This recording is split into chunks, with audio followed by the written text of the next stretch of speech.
الحمد للہ رب العالمین والصلاة والسلام علی سید الانبیاء والمرسلین اما بعد فاعوذ باللہ من الشیطان الرجیم بسم اللہ الرحمن الرحیم۔ فرمان مصطفیٰ صلی اللہ تعالی علیہ وآلہ وسلم ہے، خیرکم من تعلم القرآن وعلمہ۔ ترجمہ یہ ہے اس حدیث پاک کا کہ آقا کریم صلی اللہ تعالی علیہ وسلم نے ارشاد فرمایا، تم میں سے بہترین شخص وہ ہے جو قرآن پاک خود سیکھے اور دوسروں کو سکھائے۔ تو آج انشاءاللہ الکریم ہم مدنی قاعدہ جو قرآن پاک سیکھنے کی بنیادی قاعدہ ہے اس کا ابتدا کریں گے۔ تو سب سے پہلے ہم حروف کے مخارج یعنی کون سا حروف کس جگہ سے ادا ہوتا ہے وہ آج کے سبق میں ہم سیکھنے کی کوشش کریں گے۔ سب سے پہلے ہم سیکھتے ہیں کہ مخرج کسے کہتے ہیں۔ مخرج کا لغوی معنی ہے، یعنی لغت میں مخرج کہتے ہیں نکلنے کی جگہ کو، اور اصطلاح تجوید میں جس جگہ سے حرف ادا ہوتا ہے اسے مخرج کہتے ہیں۔ مخارج کی تعداد کتنی ہے اس کے بارے میں ائمہ کرام کے مختلف اقوال ہیں۔ حضرت امام خلیل بن احمد فراہیدی رحمۃ اللہ تعالی علیہ اور اکثر ائمہ کرام کے نزدیک مخارج کی تعداد 17 ہے۔ پھر آگے ہم سیکھیں گے، یہ تو ہو گیا مخرج کا لغوی معنی، لغت میں مخرج کسے کہتے ہیں اور تجوید کی اصطلاح میں مخرج کسے کہتے ہیں وہ ہم نے سنا بھی۔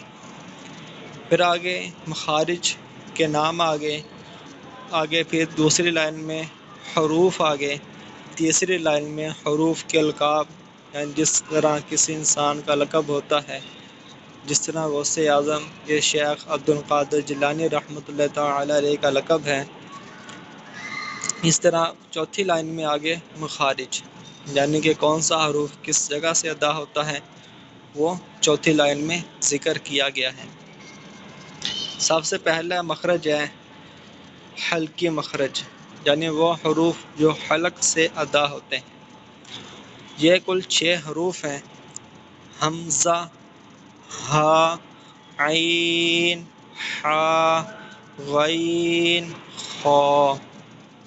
یہ ہیں 6 حروف حلق، ان کو حروف حلقیہ بھی کہا جاتا ہے، حلقی مخرج بھی اسے کہتے ہیں اور حروف حلقیہ بھی اسے کہا جاتا ہے۔ اب ان کا مخارج کیا کیا ہے؟ سب سے پہلے حمزہ، ہا، ان کا مخرج ہے حلق کے نیچے والے حصے سے ادا ہوتا ہے، یعنی کہ حلق کے 3 حصے ہوتے ہیں، ایک نیچے والا، ایک درمیانہ، ایک اوپر والا۔ تو حمزہ، ہا یہ حلق کے نیچے والے حصے سے ادا ہوتے ہیں۔ آگے عین، حا یہ حلق کے درمیان والے حصے سے یہ ادا ہوتے ہیں۔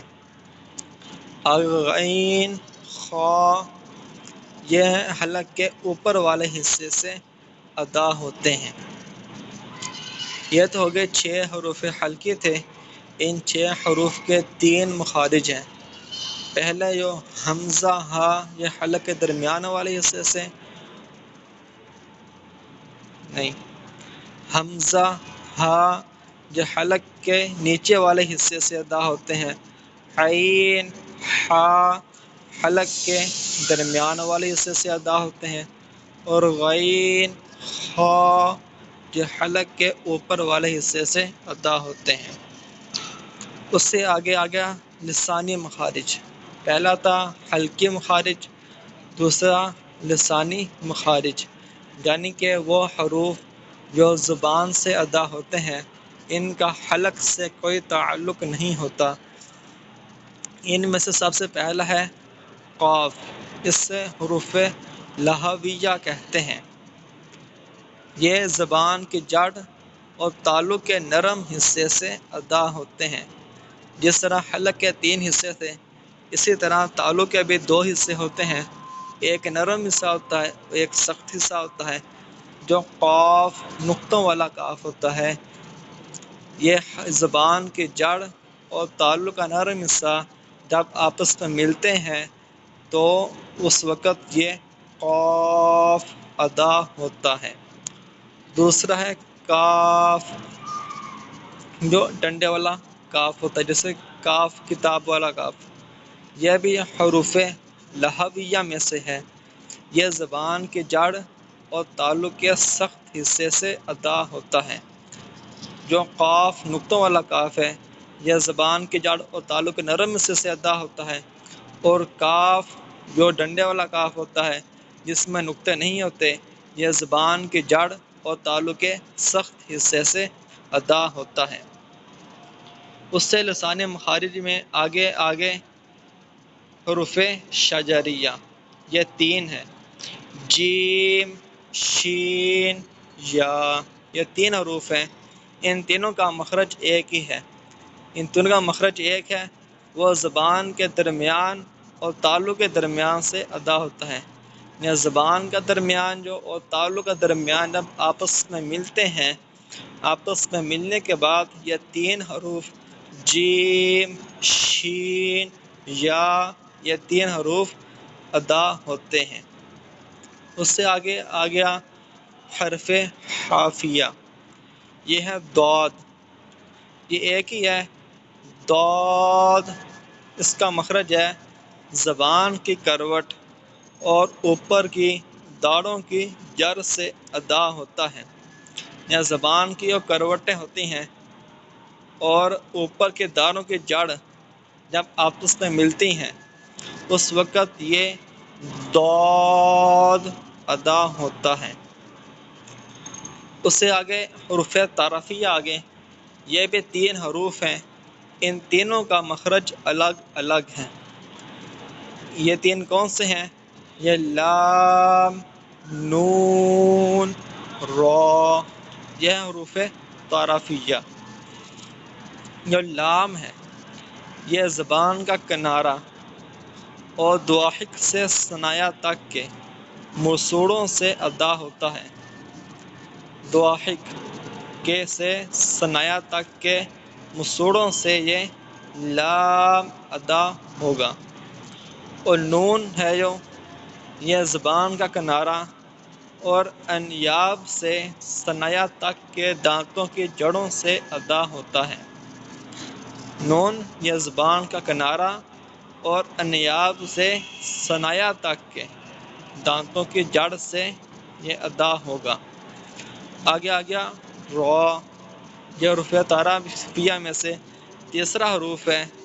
یہ زبان کی نوک اور مقابل یعنی سامنے والے کے تالو سے ادا ہوتا ہے۔ یہ زبان کی نوک جب مقابل یعنی زبان کے سامنے والا تالو جو ہے اس سے جب ٹکرائے گی اس وقت یہ را ادا ہوگا۔ اس سے آگے حروف نطعیہ، یہ بھی تین ہیں، ان تینوں کا مخرج ایک ہی ہے۔ حروف نطعیہ کون کون سے ہیں؟ وہ ہے طا، دال، تا، ان تینوں کا مخرج ایک ہی ہے، وہ ہے زبان کی نوک اور اوپر کے دانتوں کی جڑ سے ادا ہوتے ہیں۔ یا زبان کی نوک اور اوپر کے داڑھوں کی جڑ جب آپس میں ملے گی اس وقت یہ تین حروف طا، دال، تا، یہ تینوں حروف اس وقت جا کر ادا ہوں گے۔ آگے آ گیا حروف لثویہ۔ حروف لثویہ بھی تین ہے، ان تینوں کا مخرج ایک ہی ہے، وہ ہے ظا، ذال، ثا، ان تینوں کا مخرج ایک ہی ہے، وہ ہے زبان کا سیرہ اور اوپر کے دانتوں کے اندرونی کنارے سے ادا ہوتے ہیں۔ جن کے زبان کا سیرہ جو ہوتا ہے، ایک زبان کی نوک الگ ہوتی ہے، زبان کا کنارہ اور چیز ہوتی ہے اور زبان کا سیرہ اور چیز ہوتی ہے۔ اور زبان کا سیرہ اور اوپر کے دانتوں کے اندرونی کنارے سے ادا ہوتے ہیں۔ زبان کا سیرہ جب اوپر کے دانتوں کے اندرونی کنارہ جو ہوتا ہے اس وقت اس سے ٹکرائے گی، اس وقت یہ 3 حروف تا، ظا، ذال، سا، یہ تینوں حروف اس وقت ادا ہوں گے۔ اس سے آگے حروف صفیریہ جو لسانی مخارج کا آخری حروف ہیں وہ بھی 3 ہیں، صاد، زا، سین، یہ 3 حروف ہیں۔ ان تینوں کا مخرج ایک ہی ہے، وہ ہے زبان کی نوک اور دانتوں کے اندرونی کنارے سے ادا ہوتے ہیں۔ زبان کی نوک اور دانتوں کے اندرونی کنارے سے، جب زبان کی نوک دانتوں کے اندرونی کنارے سے ٹکرائے گی اس وقت یہ ادا ہوں گے۔ اس سے آگے آ گیا شفوی مخارج۔ سب سے پہلے تھا حلقی مخارج جو حلق سے ادا ہوتے ہیں۔ دوسرے نمبر پر آ گیا لسانی مخارج جو زبان سے ادا ہوتے ہیں۔ اب ہے شفوی مخارج، یہ 4 ہیں، فا، با، میم، واو، یہ 4 ہیں شفوی مخارج۔ ان میں فا کا جو مخرج ہے وہ اوپر کے دانتوں کے اندرونی کنارے اور نچلے ہونٹ کے تر حصے سے ادا ہوتا ہے، یعنی کہ اوپر کے دانتوں کے اندرونی کنارے وہ جب نچلے ہونٹ کے تر حصے، خشک حصہ ہوتا ہے جو باہر نظر آتا ہے، اور جو اندر چھپا ہوا حصہ ہوتا ہے وہ تر حصہ ہوتا ہے، جب اوپر کے دانتوں کے اندرونی کنارے اور تر حصہ نچلے ہونٹ کا جب آپس میں ملیں گے اس وقت فا ادا ہوگا۔ آگے با، میم، واو، یہ ہے شفوی مخارج میں سے۔ جو با ہے یہ جب دونوں ہونٹ کے تر حصے آپس میں ملیں گے اس وقت یہ با ادا ہوگا۔ آگے میم، جب دونوں ہونٹوں کے خشک حصے آپس میں ملیں گے اس وقت یہ ادا ہوگا۔ آگے واو، یہ دونوں ہونٹوں کی گولائی سے دونوں ہونٹ گول کر کے اس وقت یہ واو ادا ہوگا۔ اس سے چوتھے نمبر پر آ گیا جوفی مخارج۔ پہلا تھا حلقی مخارج، دوسرا لسانی مخارج، تیسرا شفوی مخارج، چوتھا جوفی مخارج۔ اس میں حروف مدہ آ جاتے ہیں، الف، واو، یا، یہ جوفی مخارج میں آ جاتے ہیں حروف مدہ۔ یہ جوف دہن یعنی کہ منہ کا خلا اس سے ادا ہوتے ہیں، الف، الف، اس کا تعلق نہ ہی حلق سے ہے، نہ ہی زبان سے ہے، نہ ہی ہونٹوں سے ہے، یہ منہ کا خلا اس سے ادا ہوتا ہے، جیسے الف، الف، اس طرح۔ اور واو، یہ بھی منہ کے خلا سے ادا ہوتا ہے، اور یا، یہ بھی منہ کے خلا سے ادا ہوتا ہے۔ آگے ہے خیصوم، یعنی ناک کا بانسا، یہ گننے کا مخرج ہے، جس طرح ان الذین، یہ ان، یہ آواز ہے، یہ ناک سے آتی ہے اور یہ گننے کا مخارج ہے۔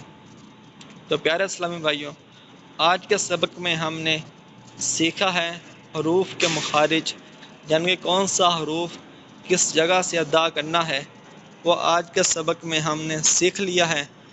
تو آپ اس کو پڑھیں، سنیں اور خود بھی سیکھیں اور دوسروں کو بھی سکھائیں۔ حدیث پاک میں آتا ہے خیرکم من تعلم القرآن وعلمہ، اس حدیث پاک پر عمل کرتے ہوئے پہلے آپ خود مکمل ویڈیو سنیں، اچھی طرح بار بار سنیں، جب کہ آپ سنتے رہیں گے بار بار تو پریکٹس کرتے رہیں گے تو آپ کا انشاءاللہ الکریم قرآن پاک درست ہو جائے گا۔ جو قرآن پاک اتنا سیکھنا فرض ہے کہ جس سے نماز ادا ہو جائے، اور وہ سیکھنا کس طرح ہوتا ہے وہ مکمل حروف کے مخارج کی ادائیگی کے ساتھ تجوید کے ساتھ سیکھنا انسان پر فرض ہے۔ اتنا فرض ہے کہ ہم نماز پڑھتے ہیں کہ نماز ہم سے مکمل طور پر ادا ہو جائے۔ ٹھیک ہے، اوکے، اللہ حافظ، ملتے ہیں ہم اگلی ویڈیو میں۔ آپ اس ویڈیو کو لائک بھی کریں، شیئر بھی کریں اور چینل کو سبسکرائب بھی کریں۔